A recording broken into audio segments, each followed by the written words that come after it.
Right. Cool. Are you sure? It's life, right? Sometimes Right. you have the hiccups. Okay, so we are here today, and I have at the opposite of the globe, Tamar Weinberg. Yes, I am somewhere on the opposite of the globe. Not completely. I'm in New York. Yeah. Sort of. It's sort of. We're on the other side of the what do they say? The other side of the ocean, the other side of the pond. Outside the pond, right? That's the stuff that I always heard from when I was working at an American company. They always talked about the opposite of the other side of the pond. That was so funny. Yes. I didn't know what it meant in the beginning. Oh, so Tamara, I have been following you for quite some time, although we're going to talk about this later on, but there was a long time where you were quiet, whereas on social media, you were really quiet from me, but I still followed your account. And just in the last couple of months, you 1.5 years. Sorry, I have the hiccups. It will go away. Hopefully it'll go away during this episode. So I'm gonna have to say something super scary. Yeah. So the and the fun thing, of course, is if in the meantime when you were silent on Twitter, for example, a lot of stuff happened in your life. So a lot of things changed for you. But then you surfaced again. I see your tweets coming up again, and I read this story about how you started Tamar, and I go like, oh my gosh, a lot of things happened there that I wasn't aware of. Right. So it's always kind of I don't know, weird when you don't read their stuff, you don't really miss it. But afterwards, when somebody writes a story like that, you go like, oh, I missed all that. I could have just asked something or just talked to you. But it's very difficult when you have all these people chatting to you that you don't miss the silent ones. Right. Yeah, it was interesting because I honestly, it was hard. I mean, I guess I'll go into the history of what happened. I mean, I used to tweet a lot. I guess started having kids, and I got depressed, and I just didn't feel comfortable. I didn't feel comfortable for a while to express myself. Honestly, the depression, I didn't feel like there was a place for me to really communicate at all. And I didn't feel like anyone was interested in broadcasts. So like I was always an observer. I still am to a degree, but now I feel a little more confident to start, broadcasting. Twitter, I resumed using Twitter probably in like April or so. I guess it really started with the coronavirus. And how like it impacted me personally. And by then I was already like coming out of the depression. So my story, I'm not really sure which one to talk about first, the coronavirus. I guess I'll talk about the coronavirus first because that other story will probably lead into all the questions you have. So I live in New Rochelle, New York. If you Google New Rochelle and the coronavirus, you will see that we had the first community outbreak in the United States with the coronavirus. There was one individual who was cited as the person who basically was the spreader, and one person who had coronavirus, and more than 100 people got coronavirus. They say from him, whether or not there's no truth to that, but obviously, he was the one who was sick first. He was the one who was in the hospital first. So of course, all the people who know him obviously are associated, like he's the index case. It's a false, it's just the way that the media kind of can say, we can contact trace and all these things that they're talking about these days that they're doing. I was part of that community. I ended up getting the coronavirus, but before From him? I cannot say definitively. Okay. But you know him. I know him, yeah. Okay. I know him. I know other people. I know the people who like were diagnosed almost immediately after because they came into contact with him. I believe that I got sick from one of those individuals. Wow. But when I first had the coronavirus, I was literally talking to the media. I was all over the media. Literally, I was on like all the local TV shows here, CNN, like the larger ones. I was on like personalities, Tamron Hall, I was in the BBC, I was in Sky News. Those are like the international ones. They like came to like my house and they'd stand outside and then they'd have their cameras with the social distancing. I was on 60 Minutes, which was really interesting because it was also like a 6 feet separation. They kept asking me, do you have any symptoms? And I said, I don't think so. But I don't know if I was being completely forthright, because what happened was after one of those conversations, I realized I was running upstairs with my laptop and I felt shortness of breath. And I'm like, crap, I might have lied. But I wasn't sure. And I didn't know what to make of it. But then as things progressed, we created a WhatsApp group almost immediately as we were shut down. And we as my community. So the 100 after the 100 of us got sick or whatever it was, our community actually when it was notated that this individual had the coronavirus, they asked our communities, anyone who went to this event and this event and this event should stay home. So we started our quarantine on March 3rd, 2020. That's 230 days ago from today. Crazy, 230 days ago. And yeah, I actually just did this math I'm not counting. I did it like how many days ago? Yeah, yesterday, because my son is in quarantine again today. Right. And I was, are you kidding me? It's like it's such a long time ago. But that's the nature of the beast here. I ended up we ended up staying home, and several of us, like someone in the community created a WhatsApp group. And people started asking, because they ended up, because like it was a big deal, so they dispatched all of these Department of Health people to our homes. We weren't allowed to leave, so they came to our house clad up in all the PPE that you can possibly think of, and they started giving tests to the people in their homes. After the tests, people had said, I lost my sense of smell and taste. Is a test doing any damage? And I realized a couple days in, I'm like, I didn't get the test and I don't have my smell and taste. So I was like, I think I have the coronavirus. That was March 13th. March 13th, I ended up having I also brought a bunch of restaurants to my driveway and helped like the restaurants stay afloat. Back then it wasn't even a question of staying afloat. It was, how do you help the people in our community who can't leave our houses eat?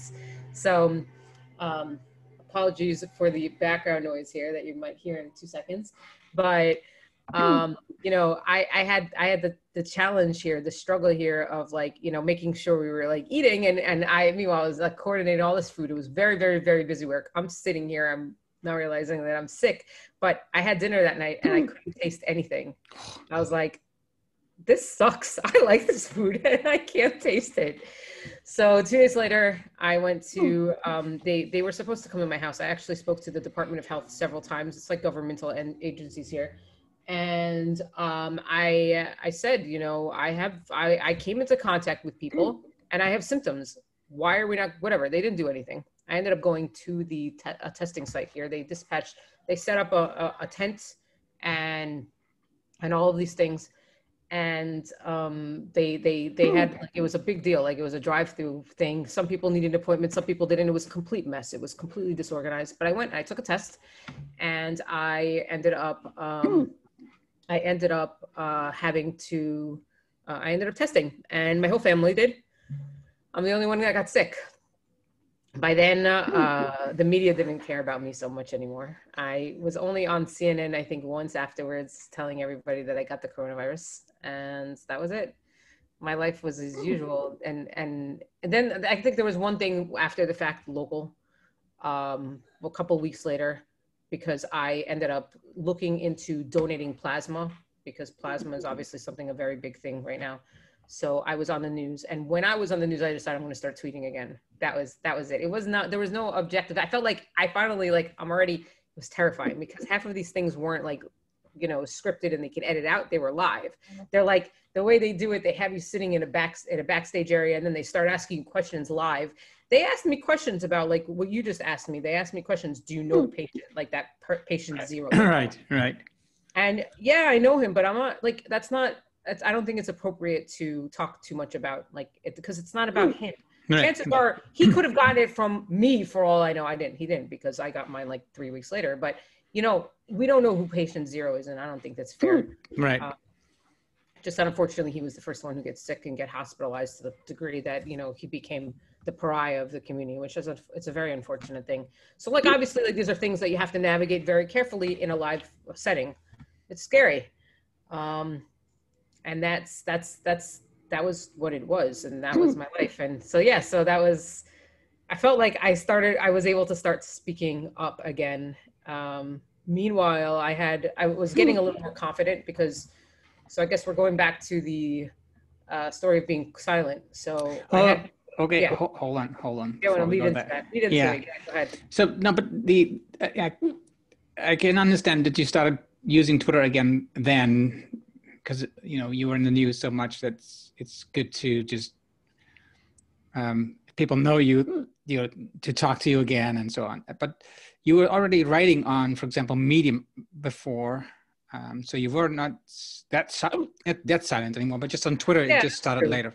I guess so. I forgot about Medium. So yeah, so the first thing I did when I was put in quarantine, I wrote an article called "Perspectives from a Person in Quarantine," and I talked about how I love the fact that like we're engaging online, because I never felt connected to my community, and that was a really important thing for me. I started getting confidence there. I think all of this was a gradual progression of getting this confidence to be able to broadcast. The next thing was I tested positive for coronavirus. Here's what I want you to know. And then the last thing I wrote about the coronavirus was like, thoughts, perspectives on the coronavirus chaos, I think was the last article. So, these were all, for me, was a way of like shining a light onto like what's going on here, because a lot of people are still in the dark about what's happening. I think right now it's everywhere, but in the beginning, it was really central to New York City, and we're a half an hour outside of New York City. So, my husband commuted to New York City all day. He has not been to the office since March 2nd. Right.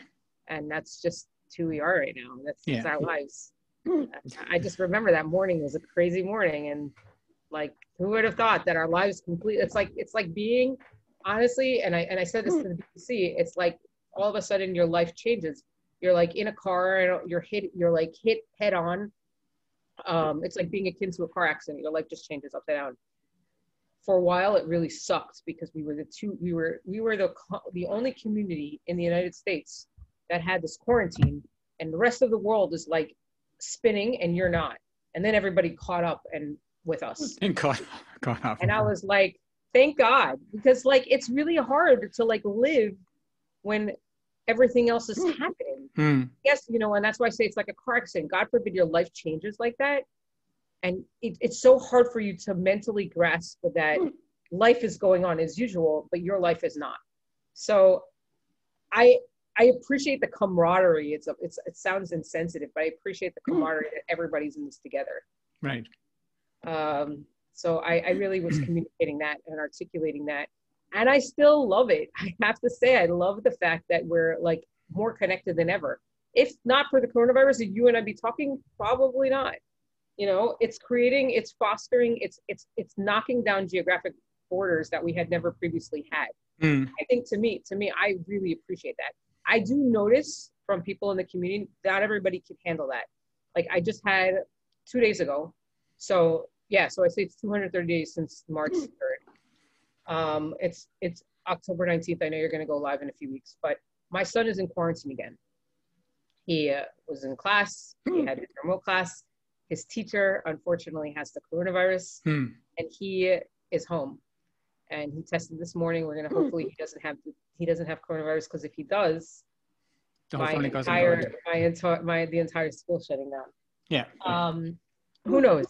But right now, that's the story. And I mean, this is like, I have people saying to me, we can't live in a closet. We can't live in like this all day. And I'm like, yeah, you don't, if you don't act now, we are going to be like this forever. So just make a couple of sacrifices. It's not going to kill you. We're still able to talk to each other. We live in the best time of the world. Yeah, sure. It's the craziest time in the world, but we live in the best time. We're all connected. We can actually see each other on screen. Just think about this. 10 years ago, if we were doing this, you would be like pixelated. I wouldn't be able to see you if anything, Like, animation. This is like, we didn't even have the, who the heck would it be like, really be a stick animation? Because you can't do anything sophisticated, Disney style. But like, you know, that's the story. That's we're very lucky, and yet people are taking it for granted. They're like, I'm sick and tired of staying home. So am I, but not really, because I know what sacrifices I need to make. And I keep saying to myself, like I read a lot of the self-help books, like, you know, James Clear, Atomic Habits, and I'm reading Gretchen Rubin right now, Better Than Before. Right. You know, all these books about habit formation, and they're like, you can do anything for like 28 days. You can do anything for like 30 days. You can do anything for like 40 days, 60 days. All right, it's 228 days since this happened, but it's happening again. So make 28 days and say today, I'm not going to do anything for 28 days before the country shuts down again. Unfortunately, that's where we're headed. That's really where we're heading. But, you know, political stuff aside, this is literally like life-saving stuff. Yeah. And I'm just happy that I have this. I've always been a homebody, but like before this happened, I was going to the gym 4 days a week. I was out and about. I mean, I would say my involvement going outside has been diminished 70%. And that's just like, I look at my Google, I use my Google, I have a Google Maps timeline, and I look at my timeline, and they're like, are you still home? Are you still home? Are you still home? Are you still home? Like, they'll show my run, because I'll do a run, but that's it. Are you still home? Yeah. That's what you need to do. I'm going to make some sacrifices to save everybody else. I just wish that other people saw that perspective, and unfortunately they don't. So, but I don't want to politicize this, because I feel like this becomes a political thing. I value life, and that's where this comes from. Yeah, and the fun thing is,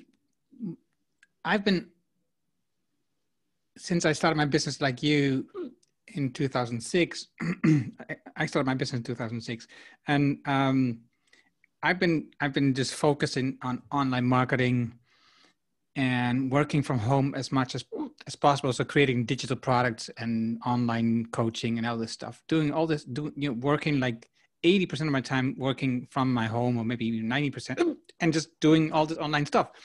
Then 2018, I decided, so I want to switch things up. My kids are already grown up. And I really made the life part, meeting people again, the most important part of my services. So I started business coaching in person. So meeting people again in their company. And then this happens, right? So last year was a really great year for me, but this happens, and I have to switch everything back to online. You're pivoting, but you're ready, but you were prepared for it. You had the foundation. And so it wasn't, I thought it was like, I would have wanted it differently, because most of my clients left, obviously, because, you know, they had to make changes in their company. And, but I have experience in online, so I'm changing, I'm pivoting, and I'm doing other stuff.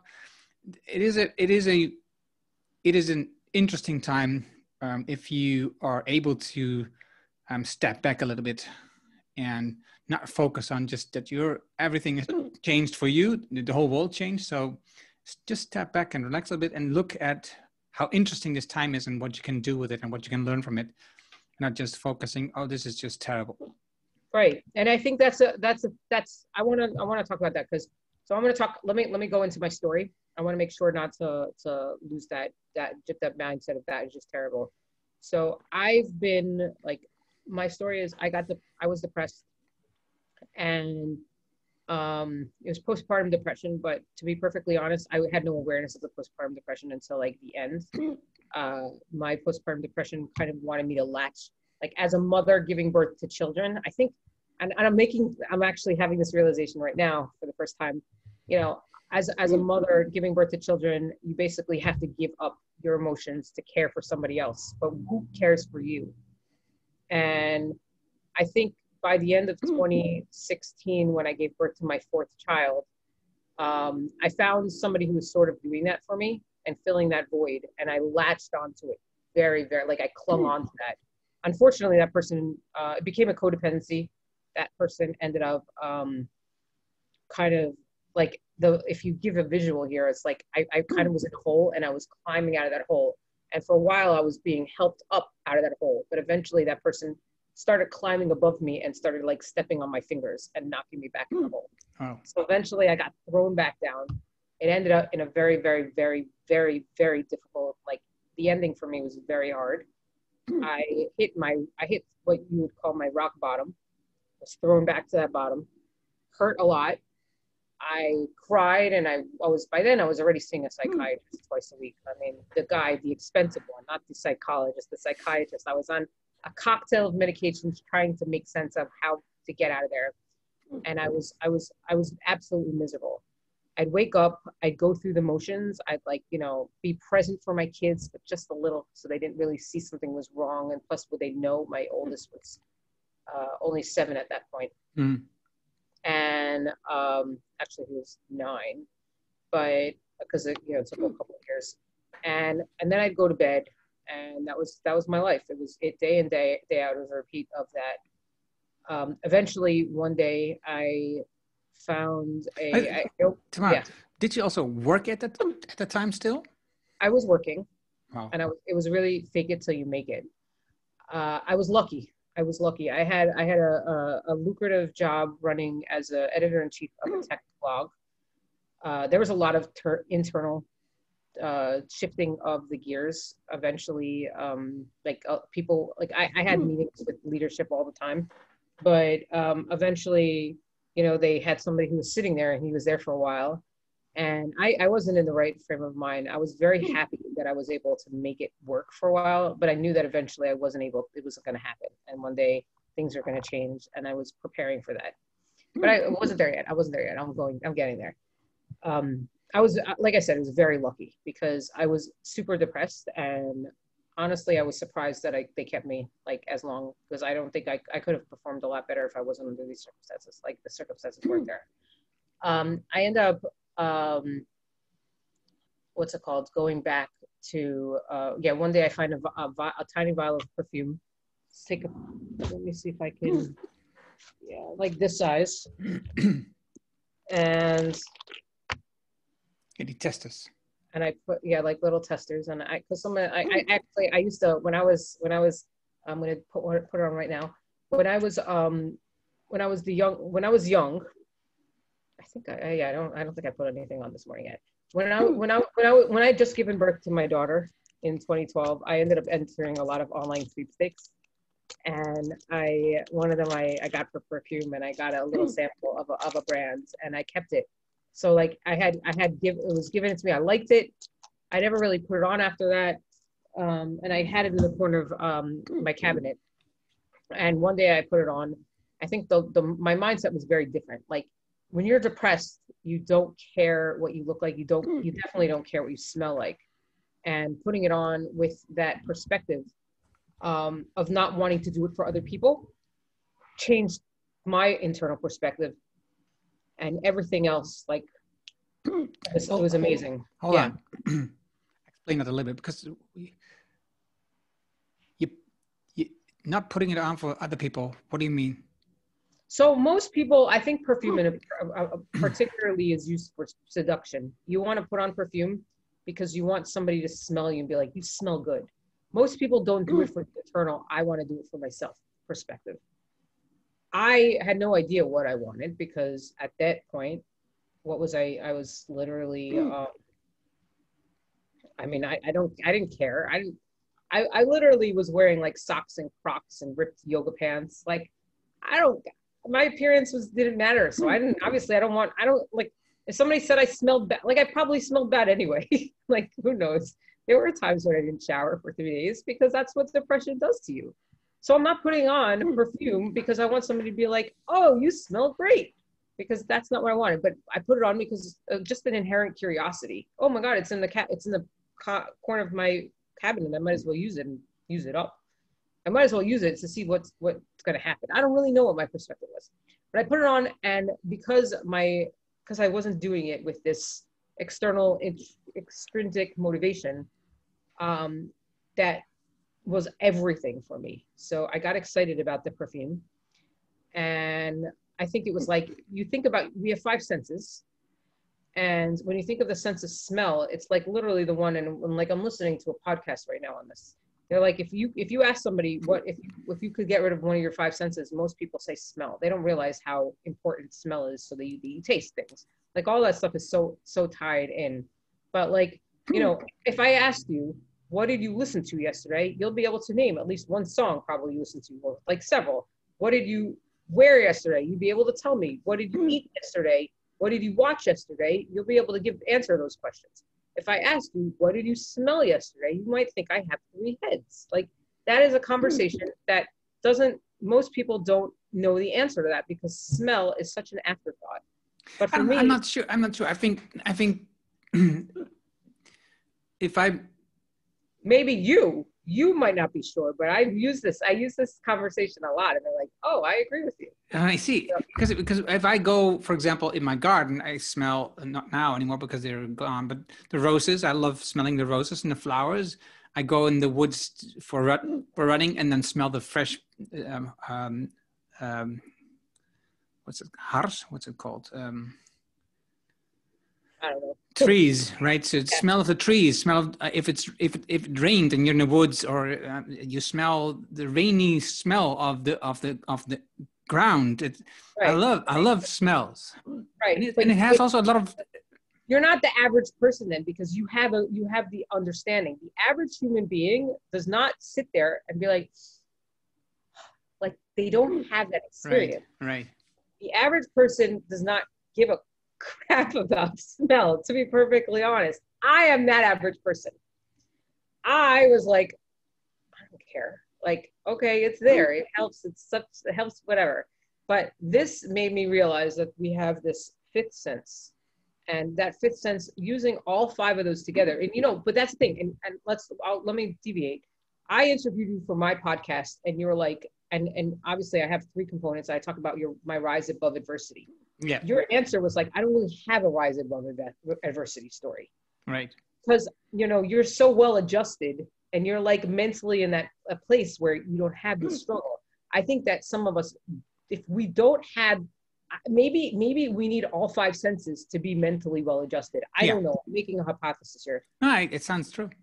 Yeah. We need to really take advantage of all the things that we can use so that we feel good for ourselves. I didn't have that. And maybe it was because, you know, they talk about how you have like your dopamine and your serotonin and all those things mentally makes it out of whack. What if the putting the actual fusion of all these five senses would help us feel good? I don't know. These are hypotheses right now. I would like to test this stuff in a university setting. This is something I'm potentially looking to do. Mm-hmm. But in the meantime, that was the story. And that was my story. And all of a sudden, this experience with scents made me want to live again. Right. I realized I need to start like going into, I need to build whatever, I don't know what it is, but I need to start, like it brought me to a place of mental clarity, and I started feeling better. That was, this happened in about July of 2018. Was it really like a click, or was it? It wasn't it was a progress. It made me start realizing that I need to start looking again. So I got excited. So that was probably July of 2018. The first thing I did was like this. I found this brand. It doesn't matter what the brand is because it was my personal experience. But the first thing I did was like, I started wanting to do things with my children. So I started setting up like mommy and me dates with my sons and my son and my daughter, my older ones, because my two younger ones are too young. But my son, like I took him we went to New York City, and I went to a museum, and then like I spent the afternoon at like, not so much of the afternoon. I spent the afternoon, a little bit of the afternoon in Sephora, the perfume store, and I started like spraying stuff on, like pretty much from my fingers all the way up to my shoulders, and I'm just like. And like, you know, it was a fun experience. And then I did the same thing with my daughter. I was embarrassed. Like I couldn't do too much. I didn't want people to like judge me. So I was just like, forget this. I'm not doing this. But that was my first step, in addition to buying like $400 worth of perfume from this one brand at like 40% off, because I just wanted to try a bunch of things. And I just got really excited about the brand altogether. Then I went with my daughter, and I tried something that I didn't like in the beginning. And if you're familiar with New York City, which you probably aren't because you live in the, you know, on the other side of the park. I've been there 1 week. Okay, so there's Grand Central. There's 42nd Street. 42nd Street is like the hub, Times Square and Grand Central, two massive areas. One is they're on the same street again, but one is Times Square is on the west side and Grand Central's on the east side. And I was in Times Square because that's where all the like the shows are, Broadway shows are. And I went to a Sephora there. And then I took the crosstown bus to Grand Central and I started going uptown because that's how you get the train. I was uptown. I was like going up because I can't get the train from Times Square. And I'm like halfway home. So maybe like 60 minutes later. And I smell this one on my wrist. And I'm like, this does not smell like it smelled in the store. And I was like, this is amazing. And this was me and my daughter this time. And she was 7, I think. 7, probably. Yeah. And I'm like, what was it? Can you remember? Like, we could try to ask her, help me. I don't remember which one that was. And we couldn't figure it out. But like, that's the thing about perfume is like the first half an hour or so, first 20 minutes or so, something called the top notes. Then it evaporates and then you get something called the middle note. And that's really the heart of the perfume. And then you get the base notes, which is like the bottom, which some people also call the heart notes, the really the bottom, the whole thing that defines it. Anyway, I got all of a sudden, like I got super excited. I was, whatever it was, this is amazing. I got to start buying stuff on eBay, and I'm buying tons of perfumes and like getting lots of samples and getting like all these old lots of perfume. Some of them are very, very old and rancid, didn't matter. I just wanted to get as much as a diverse experience as possible. And I was just so excited about perfume. And that slowly, like I said, it wasn't overnight, but like I felt like progressing, like I wanted to start experiencing this more. It was an impetus to start, like it was a stepping stone to start building out a foundation of just being like, you know, a better human being for myself. I started investing in nutrition, in health, reading every single day, running every single day. December 24th, 2018, I took 2 goals. I want to read every single day and I want to run every single day. I used to, like, when I say run, sometimes it's like just like a sprint. Sometimes it's just a really, really long walk, but I'm finally like really committed to like doing that. And I have not missed a day. In fact, let me just see if I do it today, how many consecutive days. Just gonna test this, see on my phone here. Let's see. It is 666 days. Wow, that's a nice number. Yeah. If you believe in something. Yep, 600. Yeah. So that's the story. So I was very, very committed to doing all this stuff, and I've been really, really focused on it. And I said, you know, this perfume has really lifted me to a place where I feel like I want to help people. And I didn't know what I was doing, but so the end of so I told you July, and by October, I was my therapist. I could tell he was bored by me. Like, what is he? He has nothing to solve. I'm like, pretty much, I solved myself. And I said, I think I can be discharged. And he's like, I completely agree. While I was like fighting off sleep, like he's just like there's something I could do. So, and he was so expensive anyway, like ridiculous. I put way too much money into therapy. And also medication all gone? Pretty much. I have stuff in case if I can't sleep. Sometimes with the coronavirus, I've had I struggled a little bit, but for the most part, I'm not taking anything. I pretty much weaned off of it already. And I would say that this is my medication, you know? So I put on a perfume, so January 2019, I decided I'm going to create a perfume with this objective. Hold on. You said this is... You said this is my medication, right? So and then what people don't see if you listen to the audio is then you smell your wrist. What does it do to you at that moment? Okay, so I'm getting there. Okay. 2019, I decided I'm going to launch the perfume brands. And I wasn't sure what I was doing. I ended up hiring a guy, a perfumer, because I'm not going to set myself.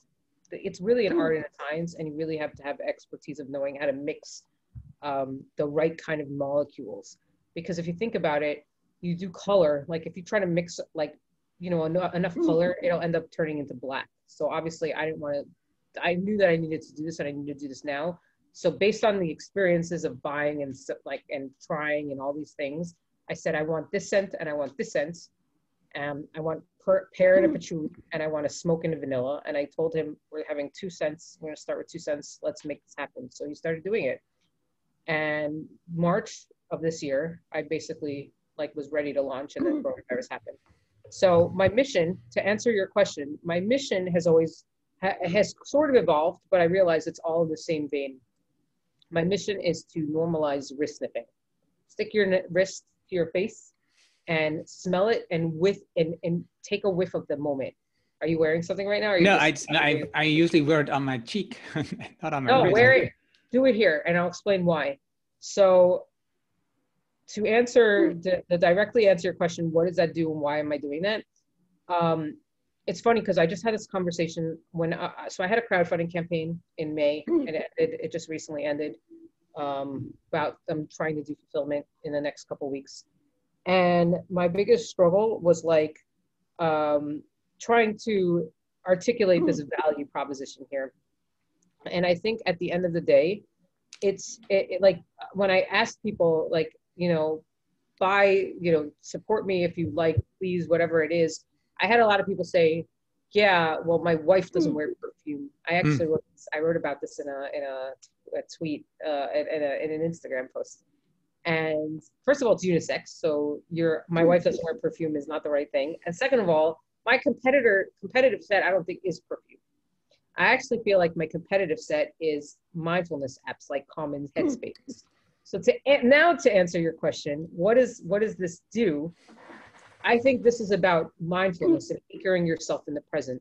You go like this, you sniff your wrist, you get immersed in that scent at the present. It's literally like 2 seconds long of doing this. It anchors you, then go back to do your own thing.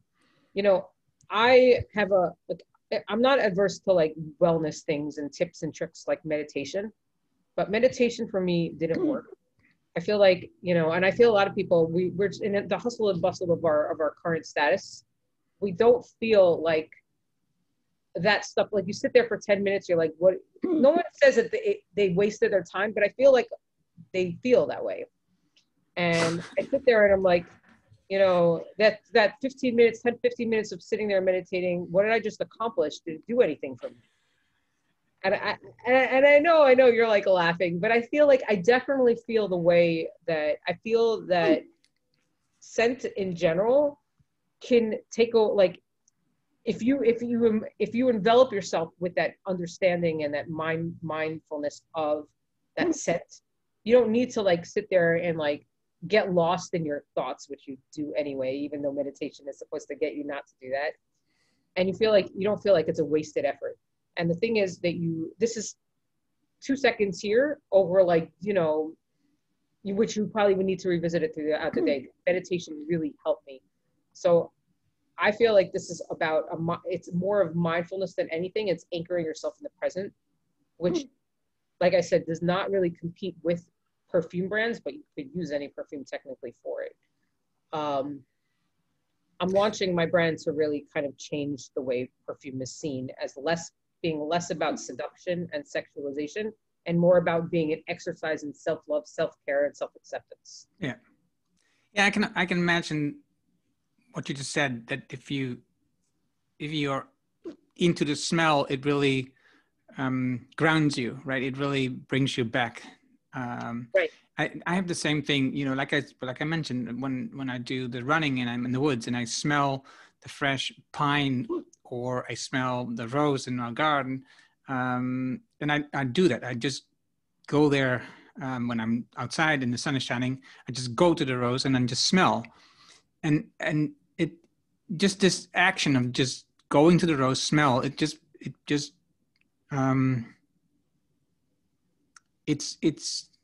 soothing. It's calming. So I understand that part. That's what I'm trying to say. Yeah. You know, sometimes, it's nice to be able to, I was actually just reading, the New York Times came out with a piece recently about awe walks, AWE walks, like when you're like walking, and if you're walking for the sake of appreciating your surroundings, you will feel a lot better than if you're just taking a walk for the sake of getting it over with. And it was really interesting. I actually reached out to the professor and I said, listen, I want to study the scent of the emotion. She's like, I'm too busy, but I appreciated that you asked me. She just got back to me like 2 hours ago. But I feel like that's the thing, you know, you take your walk that's part of your all walk. Like, I actually want to normalize wrist sniffing.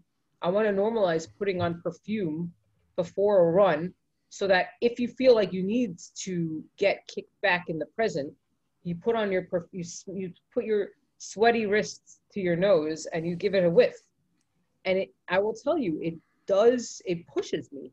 It makes me realize, you know what, like it gives you an appreciation of what surrounds you. It's like, it's my own element of awe.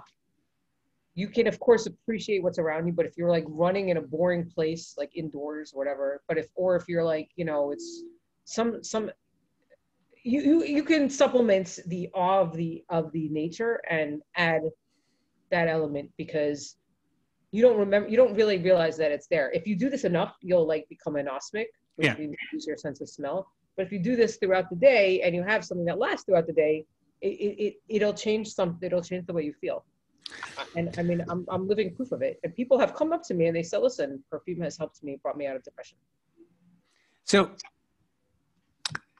do you see that people understand that? People understand which part? Well, the idea of putting on a perfume to make you feel better instead of make you feel sexy. Yeah, I mean, I've had a few people approach me. It's literally, but I have to admit, it's an uphill battle.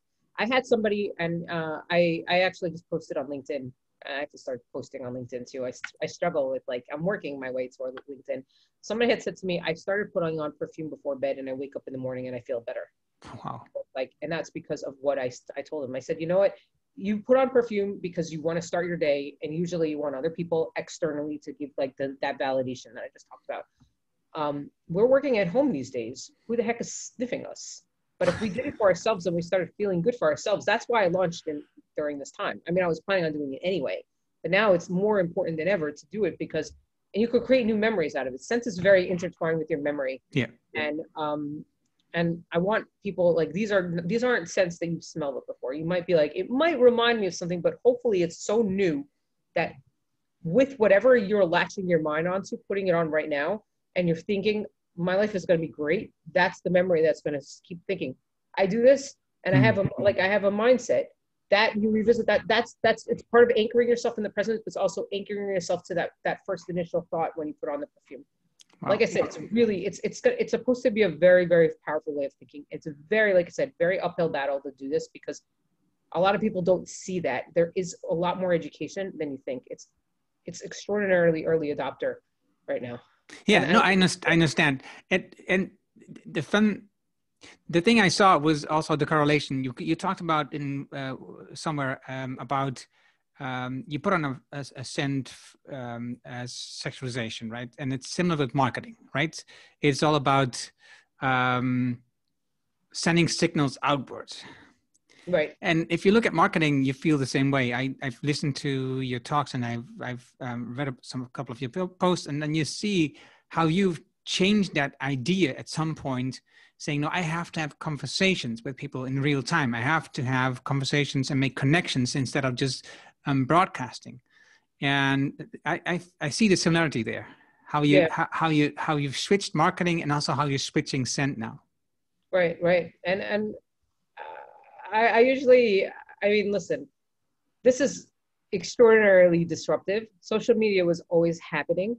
A lot of people were in denial that social media was happening, but I was an early adopter in social media marketing. Like, I wrote a book on it in 2008, and I had seen it as potential since 1993. Like, I even wrote a blog post in like 2008 saying like 15 years of social media interaction. Like, huh? What? Most people aren't even around then. You know, like, but that's my personal story. I know that, like, you know, where perfume has been an upscale experience for, like, that. I want to get the external approval over anything else. And this sentiment is very, very different. But at the same time, I feel like I'm onto something. Like I said, very uphill battle though.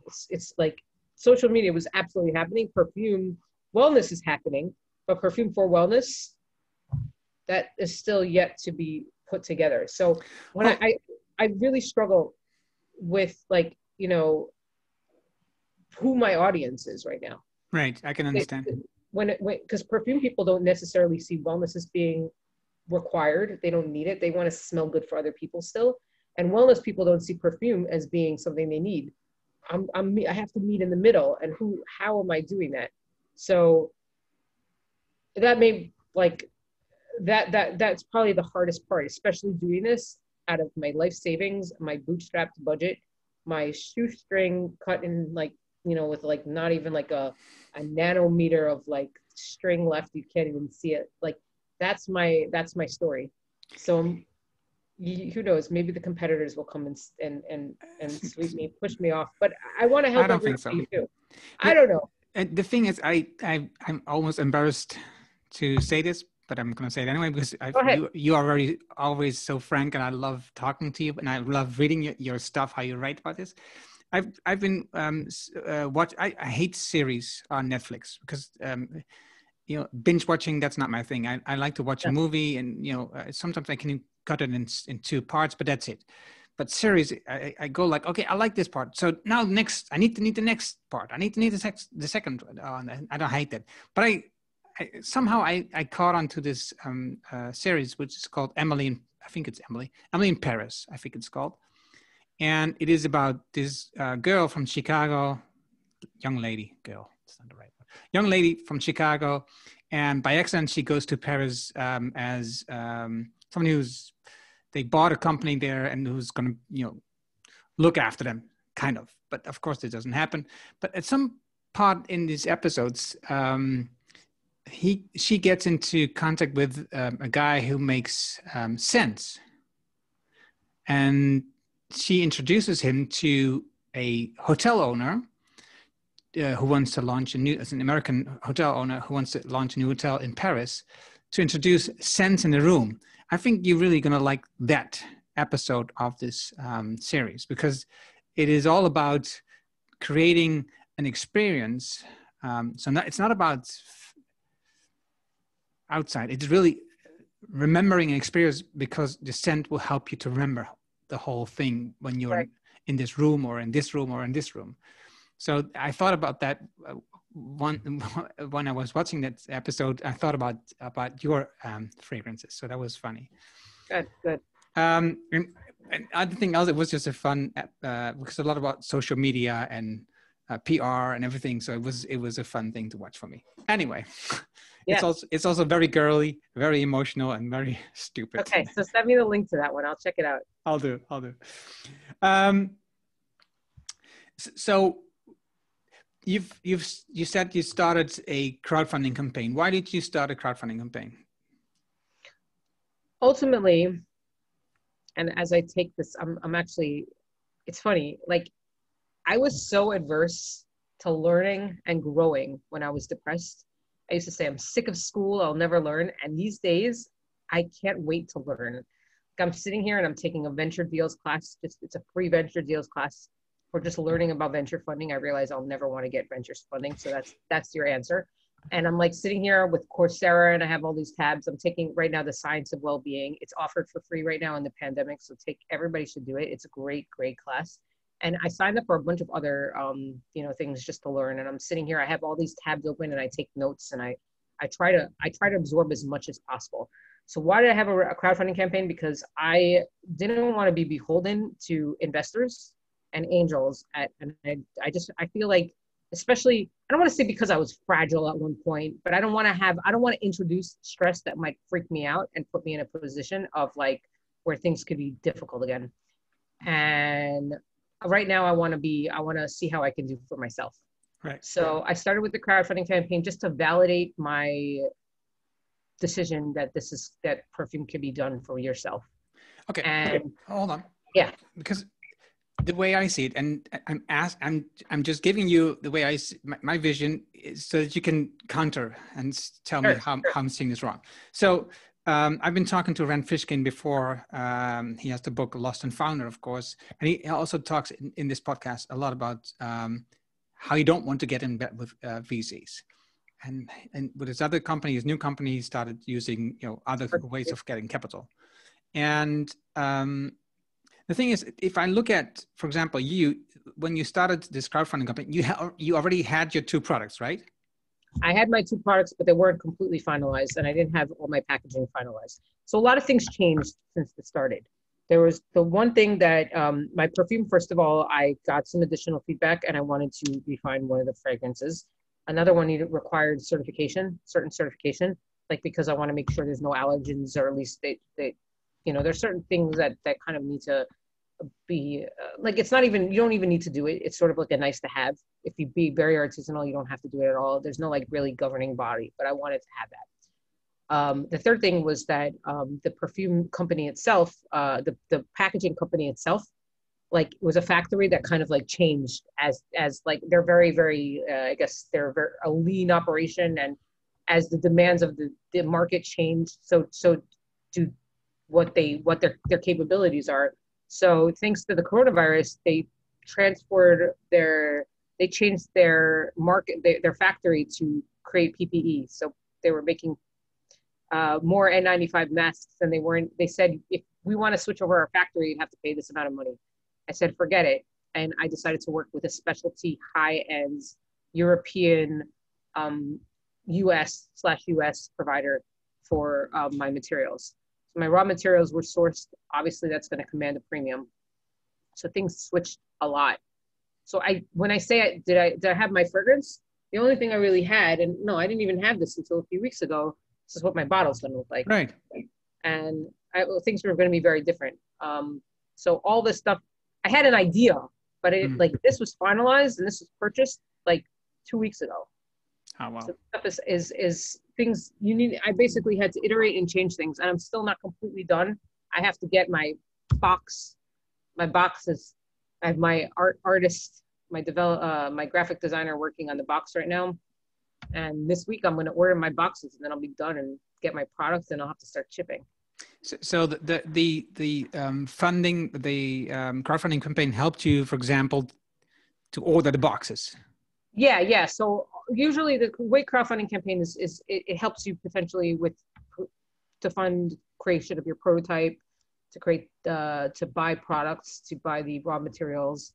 So with all that being said, yeah, I definitely need that money. I could have put it out of my own money, but then how am I selling it? At least I have a platform, and I can mitigate the inventory risk, and I can understand, do I need to make 200 of this bottle and 300 of that bottle, or should I do 250? I decided, I realized that I was going to do like a 5,000 bottle quantity, but I decided to go smaller in the beginning. And I was only able to do that because I knew how much, what people were putting forth. I mean, of course, if I'm doing 10 times as much, we'll see. Right now, this is the safest way to go. Right. So how do you incorporate your direct marketing kind of way of working, like the interaction kind of way? How do you incorporate with the scent, with Tamar?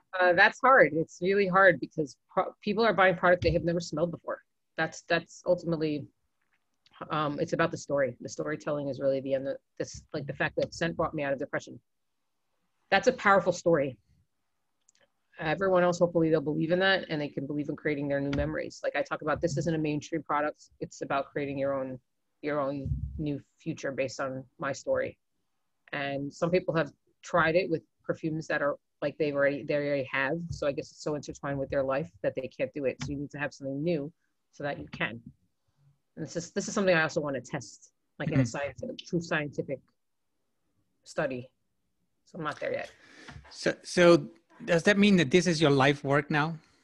I hope to. I live, like, I've certainly done a lot in my life. Like you were talking about before we recorded that, like I have a ton of LinkedIn my resume is quite long. It's not even comprehensive, which is interesting. But I mean, I was literally like part of that was because I couldn't find my way.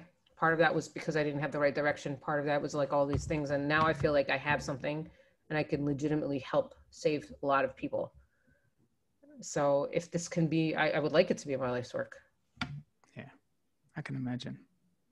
Because of course, if you at some point discover something life-changing that works for you, you want to share it, right? Absolutely. Yeah. So yeah, I want to share it. I have, my kids need to wear masks. They need to wear masks for school. So I bought quite a few of these and they wear them all the time. Here. So your kids are making promotion for you. See this? This is the kids' school uniforms. And we have black ones and we have white ones. So they're all they've cool. been washed. So yeah, so they're my little marketers. But yeah, that's cool. Yeah. So my gosh,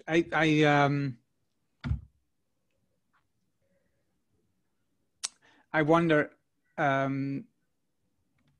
how this is going to go, because I think the way that you looked at marketing, like the way that you talked about, like email response as quick as possible, that was so against the way I look at it, right? I prefer to like only like 2 to 3 times check my email a day, and for this, just work on my own projects and not. But the way that you look at it is this direct response and just have,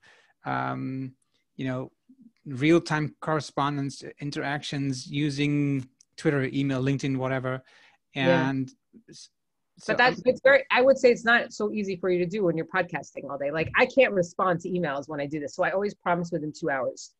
But yeah, I own realtimeemail.com. Right now it's more of a resume of sorts because I don't really have active clients, but I recruited a bunch of clients. Real-time correspondence has been a really big thing for me. I still remember the first time I experienced that was when I was buying homeowners insurance, and I reached out to a company, and this woman named Sherry, she responds to me immediately, and I'm like sold. Like that was it. That's all I needed. I just read a super long article. Like I've had the tab open in my browser probably for 8 weeks, and I took notes on it in my I have a Trello board now where I'm just like brain dumping everything on my business, and I'm also brain dumping like content marketing ideas and whatever. And one of the things was one of the brands that they were highlighting, I think, was it Bonobos? I think so. How making pants accessible and desirable for people to buy. The company had seen the Zappos methodology of responding to customers with a heart and a smile, and how they tried to reduce the churn of to reduce the duration people wait to respond to get a response back to less than 24 hours. For me, like I use a product called emailmeter.com. I think it's Email Meter. And they have a premium version, but they also have a free version. And I always look at my statistics every single month, and it says the quickest email response that you have. And I want to make sure it's like it hovers between 14 and 16 seconds. And I've never gone below that. Like I don't even make a concentrated effort to do that, but at the same time, 14 to 16 seconds. Like usually my average is about 8 to 10 hours. But that's because in aggregate, sometimes I'll respond to something like 3 months later when it comes. I do genealogy as a hobby, and some of those things require so much mental processing that I have to delay that, and I'll respond to that 3 months later, and it'll bring my average to like 8 hours. But if it comes to business stuff, that's my perspective. Like I really prioritize that. And this is like when we're talking about emails here, we're talking about all my emails in aggregate. So I funnel on personal and work email all into one inbox. So they're able to ascertain and give me statistics based on everything. If I had to silo into email boxes, I would, but that's not what I'm doing. So yeah, but my philosophy is ideally to respond to people as quickly as possible with the best possible, like Zappos, like policy, Zappos, like response. And it's kind of frustrating because like I literally have had real-time email since 2012, realtimeemail.com since 2012. And this company I think did really well because of its philosophy in like 2017. Like they should have just hired me. I could have gotten the credit for it. But I mean, the bottom line is that people are seeing that as a requirement and a necessity. And I'm still early to respond to people immediately because I'm not even getting that volume because I'm new and I'm not physically selling product yet. Right now, I'm just fulfilling my crowdfunding orders before I start investing more into the marketing and doing the rest. Right. But that's 100% going to be my philosophy. And if, when we get big, I'm going to have other people do it for me. That's the vision. And so the crowdfunding was $20,000 was your goal. You made the goal. Debatable. Yeah, my goal on the site it said. My goal. So my goal was 20,000 when it was adjusted. Fortunately, I worked with a site where you were like, if you did it on Kickstarter, you can't adjust it to make it look like if yeah. So I'll just put it that way. Okay. It was slightly higher. It was maybe like 3.5 times higher.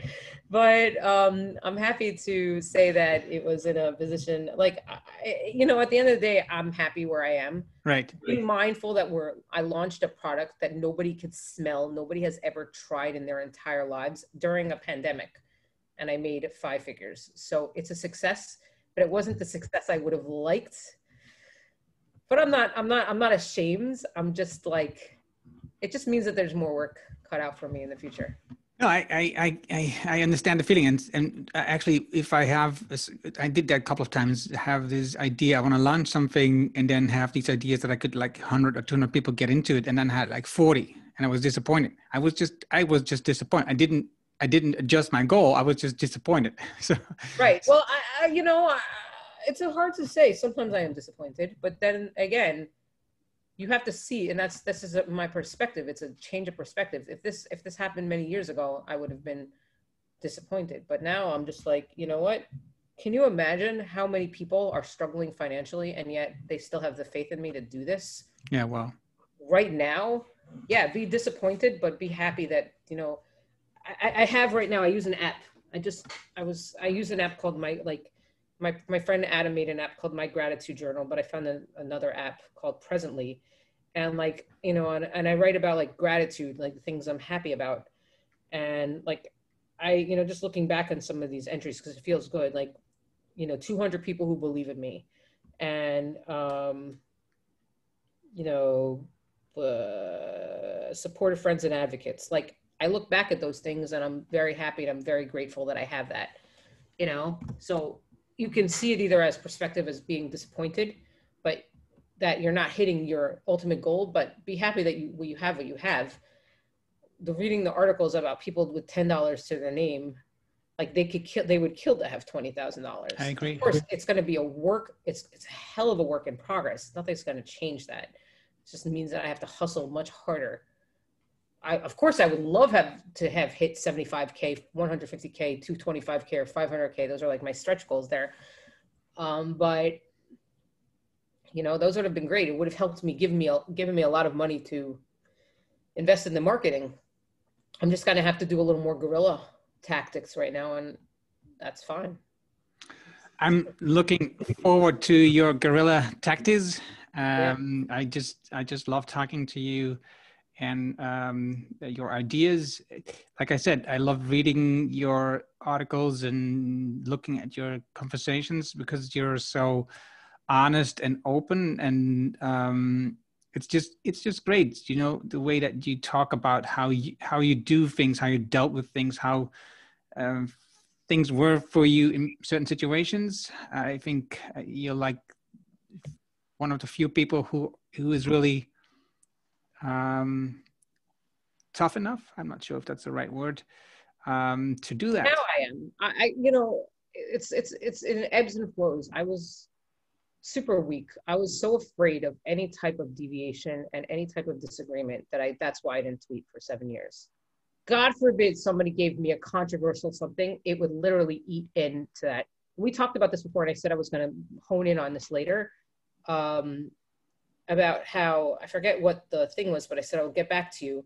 It's when you ruminate. Oh yeah, so talking about our present time and how we're not feeling good about ourselves in the pandemic and how we don't have control. If you ruminate and you see that that's what your reality is, you'll manifest that mentally and you'll feel depressed. If you feel like the way I feel right now, I'm so happy that I can still connect to my friends on a global basis. And I love being able to like articulate myself in a way that I've never been able to do before. You make your future a better future. If you start thinking and you lose control over your life right now, that's how you're going to feel. Like, so when I started also on LinkedIn, I started sharing my story. A friend of mine reached out to me and he said to me, my brother is going through a very hard time. He suffered from a heart attack. Our mother died in 2019, and he's going through marital struggles. How can you help him? And first I was like, what a loaded question. But then I realized I was in that boat too.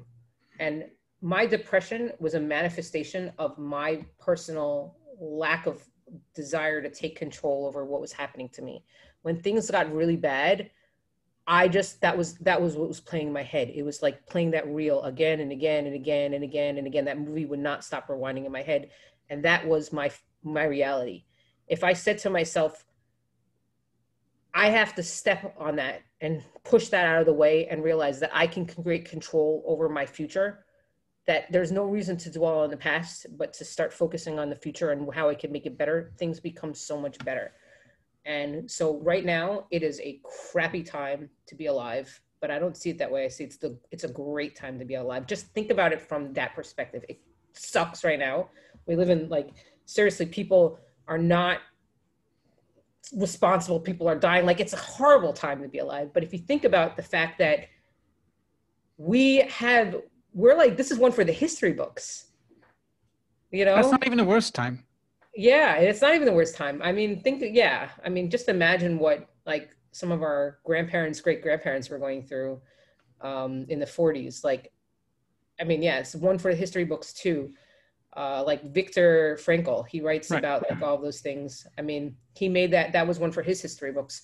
If you see it from that perspective, that you can say, this is my coronavirus story, and you make that as a like educational material. I don't know how, like, I don't know. I don't want to say it's something you profit on, but yeah, like, don't look at it as like, don't ruminate and don't be like, we have no control. I have a cousin right now who posted on like a Facebook story about like garbage that she like, it was such a weird photo. And I was like, what is this? And she said to me, it's the only thing I have control over right now. Like, I can clean the litter from the grounds. And I said, so she's taking her future and she's helping, she's making a better future for herself. Yeah. So it was early on Reddit, they had a whole thing called trash tag. And I said, you need to take a photo of yourself holding bags. I want to bring that trash tag back to Reddit. And I think I still will, and I'll push her to do that. But yeah, I mean, that's the thing. It's what you manifest in your mind, how you turn your future. And I believe that everybody has potential to make it better, and not to don't dwell on the negative, start thinking about how you can turn those negatives into a positive. So when I go back to that guy who feels like he can't control himself, it's because of the way he plays that playbook in his mind. And if he says, listen, I don't have to be defined by those three things, and I could be defined about how maybe if my marriage is over, I can change my mindset of how I look at that. Maybe my future is going to be amazing. Like, I used to think that my life was over. That codependency was so bad that people literally thought I was like a Siamese twin with this.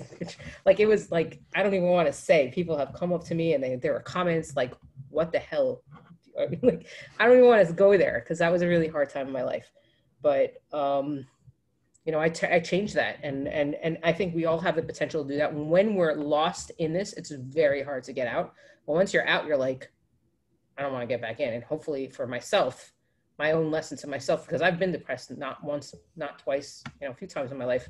I would like to think that this is where this is the last one, is when it's over. And who knows? I don't know. Yeah. Tamar, anyway. Where is it where people can contact you, reach you, follow you? Yeah, I know. Long mouthful of stuff. Twitter @Tamar, Instagram @Tamar. That's me, myself, and I. The Tamar.com is the brands. TamarWeinberg.com is the website, my regular website. And the brands, if you want to follow the LinkedIn, the company's name is Tamar, Tamar, uppercase with a period at the end. And Tamar Essences on Instagram, Tamar Essences on Twitter, and Facebook.com. Right now it's Tamar Essences on Facebook. Yeah, lots of places. Yeah. You can just follow me. If you just follow me on Twitter at Tamar, you could just ask, where do you find her? Yeah. Right. So let's start there. Okay. Thank you very much. Thank you so much for having me. It was great talking to you and learning from you. And maybe we'll have an episode in the future to see how things are going, because I'd just love to, see how the progress is. Yeah. I will talk you through my struggles and my trials and tribulations, because that's what this is right now. It's really, like I said, early. We're very early, and I make my own little videos, the private for now, like my struggles. But I like to think that in due time we'll get out of there and it'll feel good. I'll be able to share some good growth strategy and tactics. Thank you. Awesome. Thank you so much. Sorry, so long, but I hope it was enjoyable.